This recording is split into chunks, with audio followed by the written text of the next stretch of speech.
नमस्कार विद्यार्थी मित्रांनो, कोकण रेल्वेकडून जर बघितलं आपण तर कमर्शियल सुपरवायझर या पोस्टसाठी बघा प्रोव्हिजनल पार्ट पॅनल लिस्ट 2 जी आहे प्रसिद्ध करण्यात आलेली आहे.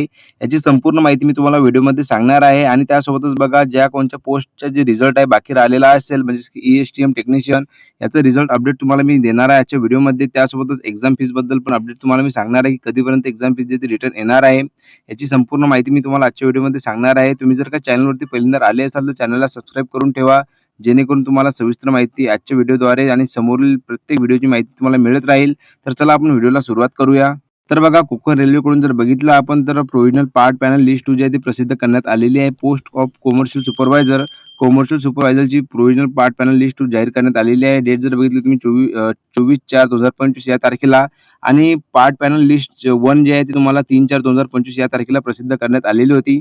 तुम्ही बघू शकता की मी तुम्हाला याआधी पण टेलिग्राम चॅनलला याची जी लिस्ट आहे ती दिलेली होती, की 3/4/2025 ला प्रोव्हिजनल पार्ट पॅनल लिस्ट 1 जाहीर करण्यात आलेली होती आणि 24/4/2025 ला प्रोव्हिजनल पार्ट पॅनल लिस्ट 2 जे आहे ते प्रसिद्ध करण्यात आलेली आहे. आपण त्यामध्ये जर बघितलं तर बघा सीनियर सेक्शन इंजिनियर सिव्हिलच्या ज्या आहे 3 जागा ज्या भरलेल्या होत्या, जे की तुम्हाला यूआरची 1, ओबीसी एनसीलची 1, एसटी कॅटेगरीची 1 अशा करून 3 जागा होत्या.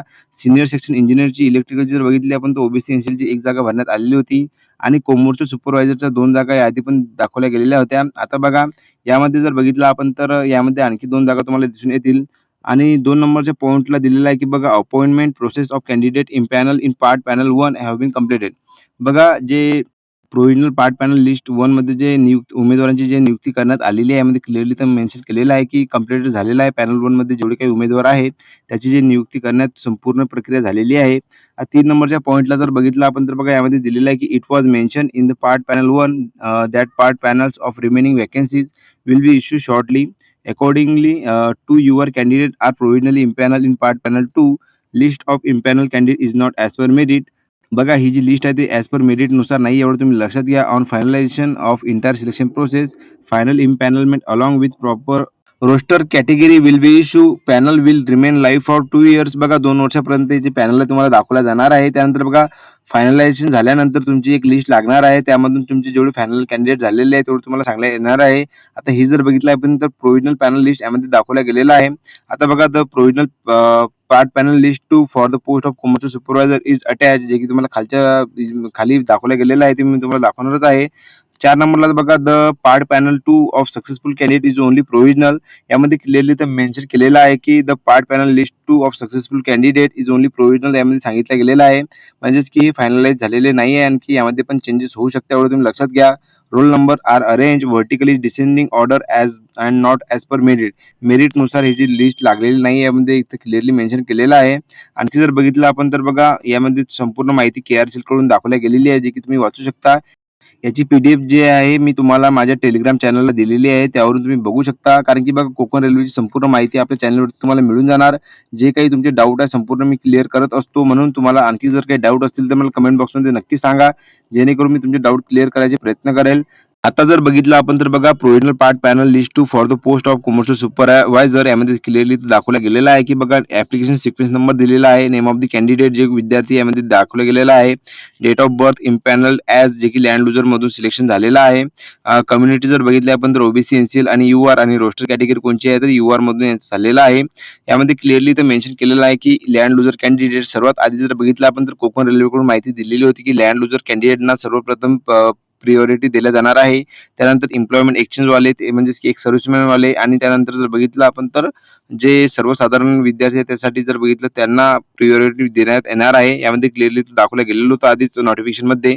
आता बघा संपूर्ण माहिती यामध्ये मी सांगितल्या गेलेली आहे. यामध्ये या ज्या जाहिरातीमध्ये सांगितली गेलेली आहे त्यानुसार संपूर्ण माहिती मी यामध्ये दिलेली आहे.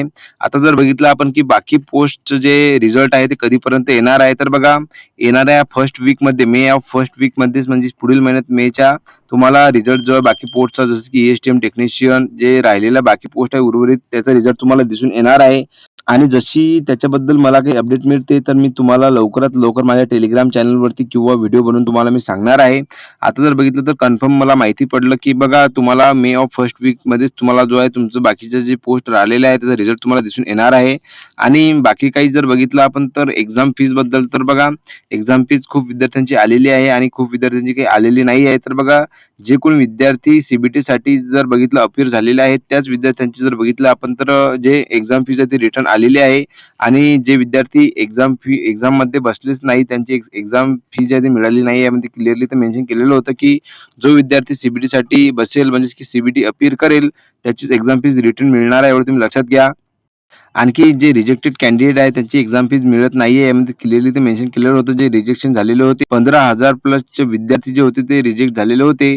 त्यांची जी एक्झाम फीज आहे ती मिळणार नाही आहे. कारण की बघा त्यांचे फॉर्मच रिजेक्ट झालेले होते. फॉर्म जर ॲक्सेप्ट केले गेले असते, ते पण विद्यार्थी एक्झामसाठी बसले असते आणि त्यांची पण एक्झाम फीज जी आहे ती रिटर्न मिळाली असती. पण बघा रिजेक्ट फॉर्म झाल्यामुळे त्यांची जी एक्झाम फीज आहे ती मिळाली नाही एवढं तुम्ही लक्षात घ्या. आधीच त्यांनी सांगितलेलं होतं, की जे कोणी विद्यार्थी रिजेक्ट होतील त्यांची एक्झाम फी परत मिळणार नाही. फक्त जे एक्झामला हजर राहतील त्यांचीच जी एक्झाम फीज आहे ती मिळणार आहे.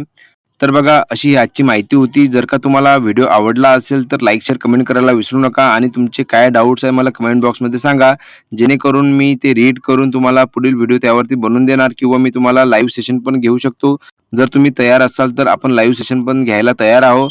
जर तुम्हाला पाहिजे असेल तर तुमचे संपूर्ण डाऊट एका व्हिडिओमध्ये आपण क्लिअर करून घेऊया. तर मला तुमचे काय मत आहे मला कमेंट बॉक्समध्ये सांगा. तर भेटूया आपण पुन्हा एकदा नवीन व्हिडिओमध्ये. धन्यवाद.